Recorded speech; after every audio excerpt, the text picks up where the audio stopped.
நடுவீட்டில் தந்தை மகனுக்கு இடையே ஏற்பட்ட வார்த்தை போர். தலையணையால் தந்தையின் முகத்தை அமுக்கி கொடூரமாக கொலை செய்த மகன். தப்பி ஓட முயற்சித்த மகனை சுற்றி வளைத்து பிடித்த அக்கம் பக்கத்தினர்.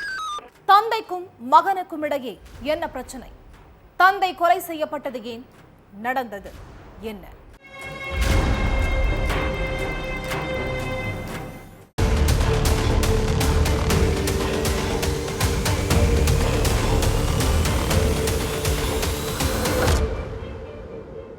வேலை விஷயமா வெளியில போயிட்டு வீட்டுக்கு திரும்பி இருக்காரு அண்ணன் ராமதாஸ்.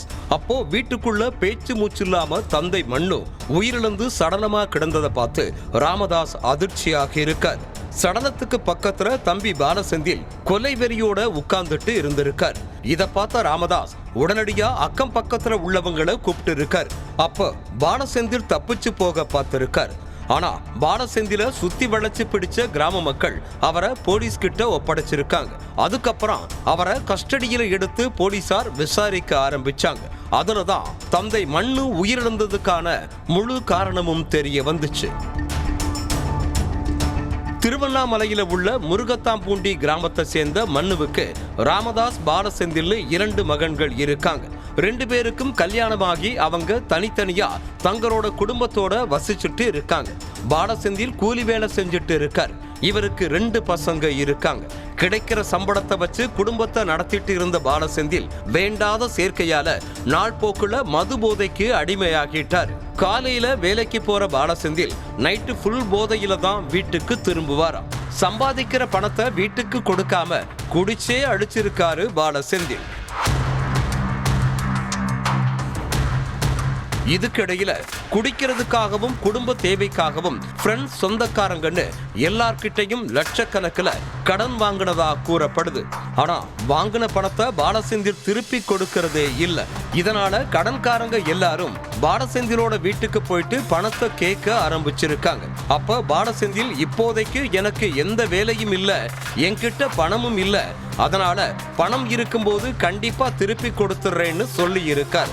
ஆனா அதுக்கு உடன்படாத கடன்காரர்கள் இன்னும் 1 வாரம் தான் உனக்கு டைம், அதுக்குள்ள எங்க பணத்தை திருப்பி கொடு, அப்படி இல்லைன்னா உண்மையில போலீஸ் ஸ்டேஷன்ல கம்ப்ளைண்ட் பண்ணிடுவோம்னு சொல்லி இருக்காங்க. இதனால பயந்து போன பாலசெந்தில் நேரா தந்தை மண்ணுவை பார்க்க போயிருக்கார். நான் ரொம்ப கடன்ல மூழ்கிட்டேன், அதனால உன் பேரில இருக்க நிலத்தை வித்து எனக்கு பணத்தை கொடு, அதை வச்சு நான் என் கடனை அடைச்சுக்கிறேன்னு சொல்லி இருக்கார். அதுக்கு மண்ணு, நீ குடிச்சிட்டு ஊர் சுத்துவ, ஒழுங்கா வேலைக்கு கூட போக மாட்ட, நீ வாங்கின கடனுக்கு நான் ஏன் நிலத்தை விற்கணும், நிலத்தை எல்லாம் என்னால விற்க முடியாதுன்னு சொல்லி இருக்கார். இதனால தந்தை மகனுக்கு இடையில வார்த்தை போர் முட்டி இருக்கு. பாலசெந்தில் அடிக்கடி தந்தை கிட்ட பணத்தை கேட்டு டார்ச்சர் பண்ணி இருக்கார். ஆனா மண்ணு பணத்தை கொடுக்கவே இல்லை. இதனால தந்தை மேல கடும் கோபத்துல இருந்த பாலசெந்தில் கஷ்டம்னு போய் பணம் கேட்டா கூட உதவி செய்யாத தந்தை இனி உயிரோடவே இருக்க கூடாதுன்னு முடிவு பண்ணி இருக்கான்.